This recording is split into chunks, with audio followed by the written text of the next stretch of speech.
Alhamdulillah alladzi qada fi ilmihi al-azali fima sayahsulu wa fima mada wa asyhadu an la ilaha illallah wahdahu la syarika lahu al-munfaridu bil qudrati wal qada wa asyhadu anna sayyidana wa nabiyyana Muhammadan abduhu wa rasuluh al-habibul murtada.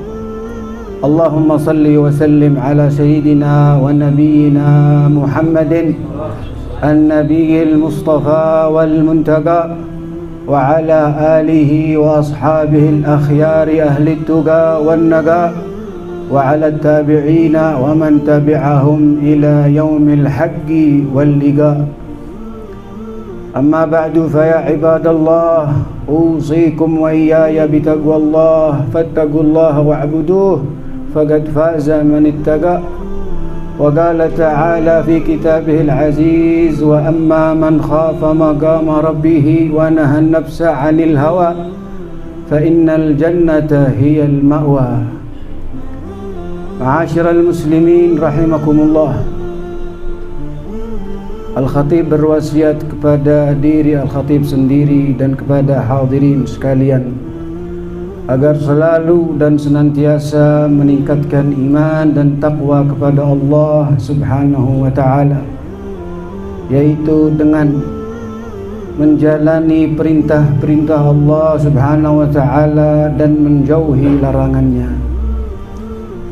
Ma'asyiral muslimin rahimakumullah, diriwayatkan oleh Al-Imam At-Tabarani di dalam Al-Mu'jamul Kabir dari Sayyidina Abi Hindin Ad-Dari radhiyallahu anhu, di mana Allah Subhanahu wa ta'ala berfirman di dalam hadits qudsi, man lam yarda bi qada'i wa lam yasbir ala bala'i wa lam yashkur na'ma'i falyattakhidh rabban sawa'i.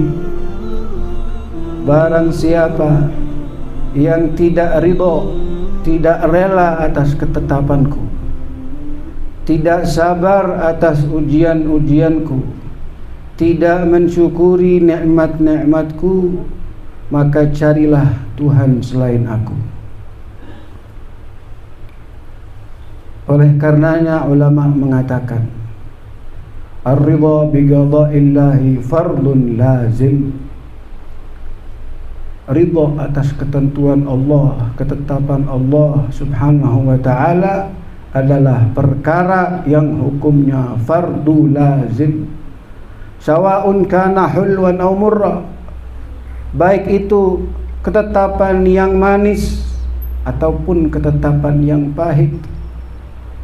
Wa huwa matlubun fi umuri dunya, adapun perkara ridha atas ketetapan Allah adalah perkara yang diharuskan di dalam perkara dunia juga. Min faqrin aw ghina aw sahatin aw maradin aw ribhin aw khusranin aw mautin wa nahwa dhalik, baik itu perkara kaya atau miskin, sehat atau sakit, untung atau rugi, bahkan sampai perkara mati pun kita harus tetap ridha atas ketetapan Allah Subhanahu wa ta'ala. Bahkan Rasulullah sallallahu alaihi wasallam bersabda di dalam hadis yang diriwayatkan oleh Imam Muslim dan Imam Tirmidzi dari Sayyidina Al-Abbas bin Abdul Muttalib radhiyallahu anhu ardhah, man dhaqa ta'mal iman man radhiya billahi rabba wa bil islami dina wa bi Muhammadin nabiyya. Telah merasakan, telah menikmati iman siapa yang ridha dengan Allah sebagai Tuhan, ridha dengan Islam sebagai agama, ridha dengan Nabi Muhammad sallallahu alaihi wasallam sebagai nabinya. Maka ulama mengatakan, faman radhiya billah lazimahu ar-ridha bi tadbirihi wa qada'ihi wa an yaqna'a bi qismatihi wa rizqihi wa syukrihi ala na'ma'ihi wa an yasbira 'inda nuzuli qada'ih tarikan lis-sukhti 'inda nuzulil balaya. Siapa yang sudah ridha dengan Allah sebagai Tuhannya, maka menjadi lazim baginya ridho atas ketetapan Allah itu sendiri, sabar atas ujian-ujiannya, menerima dengan dada yang lapang atas pemberiannya, dan meninggalkan rasa murka, tarikan lisukht, meninggalkan rasa murka atas ketetapan Allah Subhanahu wa ta'ala. Karena Rasulullah, hadirin yang dimuliakan Allah Subhanahu wa ta'ala, telah bersabda di dalam suatu hadis yang diriwayatkan oleh Imam Tirmidzi dari Sayyidina Anas bin Malik radhiyallahu anhu wa ardhah, "Inna Allah idza ahabba qauman ibtalahum faman radiya falahu ridha wa man sakhita falahu sukht." Sesungguhnya Allah Subhanahu wa ta'ala apabila mencintai suatu kaum, niscaya akan Allah uji kaum tersebut.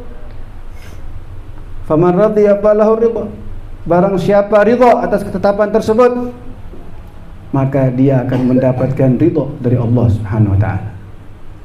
Wa man sakhita falahu sukht, dan barang siapa yang tidak terima, yang menolak ketetapan Allah, yang murka atas ketetapan Allah Subhanahu wa ta'ala, falahu sukht, dia akan mendapatkan murka dari Allah Subhanahu wa ta'ala.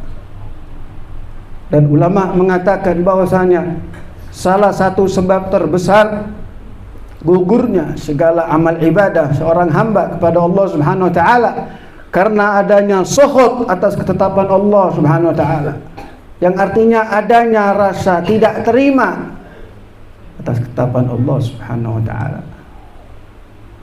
Oleh karenanya hadirin yang dimuliakan Allah Subhanahu wa ta'ala, kita sebagai hamba-hamba Allah yang menjadi miliknya di dalam alam semestanya,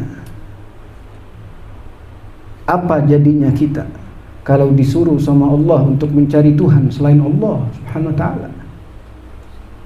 Mau mendapatkan Tuhan selain Allah di mana?